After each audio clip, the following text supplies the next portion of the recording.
Primeiro, queria agradecer nosso presidente, senador Romário, agradecer ao senador Nelsinho Trade e todos os senadores da CAS pelo precioso apoio para continuarmos essa comissão de doenças raras.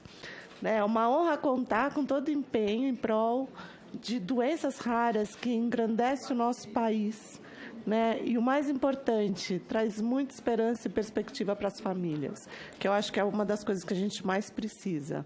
É dar uma resposta nossa do Parlamento às lutas das pessoas e das organizações de doenças raras para o aprimoramento das políticas públicas de atenção à saúde. Sabem que 97% dos valores gastos com judicialização são referentes à cobertura de 20 medicamentos de alto custo, sendo que 19 deles são medicamentos de doenças raras. E a gente vem trabalhando muito para que a Conitec, o Ministério da Saúde, a Anvisa favoreçam os processos de incorporação, barateando o custo de medicamentos e favorecendo o acesso de cada vez mais pessoas. E o acesso a medicamento é somente um dos diversos desafios de quem tem uma doença rara. Uma pessoa com uma doença rara pode chegar a esperar 5 a 10 anos por um diagnóstico. E isso no cenário muito otimista. Das cerca de 7 mil doenças raras, 80% são de origem genética e geralmente são crônicas, progressivas e degenerativas. Eu, por exemplo, sofri uma lesão medular. Eu quebrei o pescoço. Então, assim, a cada dia eu luto por mais saúde. Agora, uma pessoa que tem uma doença degenerativa, progressiva, cada dia ela entra em contato com a morte. E cada dia ela pode ter perdas. Eu lembro, senadores, quando eu fui para um centro de reabilitação, logo que eu me acidentei, nos Estados Unidos, tinha uma mulher no quarto ao lado que ela chorava muito. E eu ficava pensando assim, puxa, o que não me contaram dessa lesão medular? Por que ela chora tanto?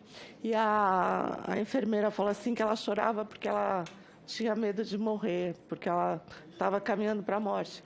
E foi nesse dia que eu conheci o que era ter uma doença rara, e a diferença do que aconteceu comigo.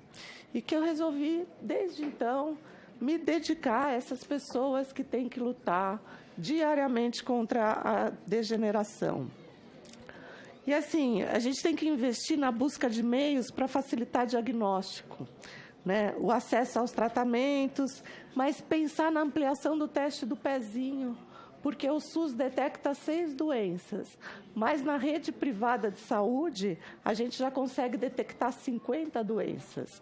E com essa detecção, a gente sabe que, descobrindo cedo, tendo um diagnóstico precoce, a vida da pessoa muda, ela é capaz de não ter as sequelas que muitas vezes tem por conta do atraso no diagnóstico. E um outro aspecto fundamental é adotar um olhar muito ampliado para a Política Nacional de Doença Rara, para que a atenção integral proposta seja concretizada.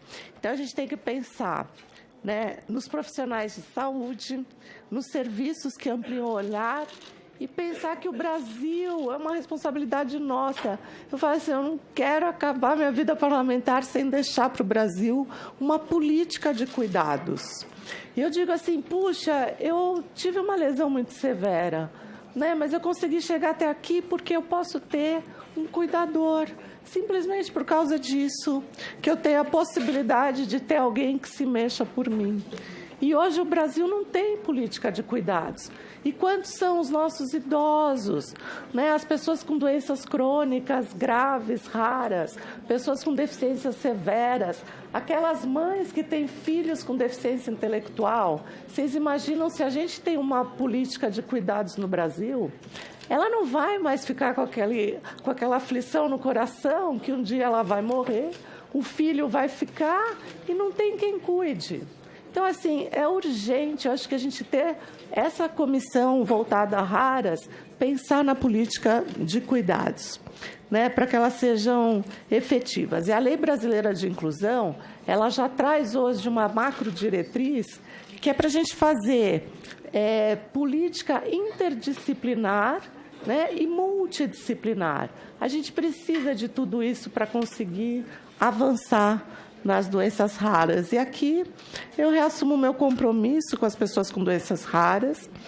E eu sempre compreendi essa luta em prol das pessoas que necessitam de mais apoio como um potente acelerador para um Brasil mais justo, igualitário. Eu não consigo ver o Brasil se desenvolver se a gente largar as pessoas que mais precisam de apoio para trás. Por isso, a gente tem que mostrar o quanto essas pessoas são importantes para a gente. Agradeço muito essa possibilidade. Toda a vida é rara e muito preciosa, então temos muito trabalho a fazer. Obrigada, gente.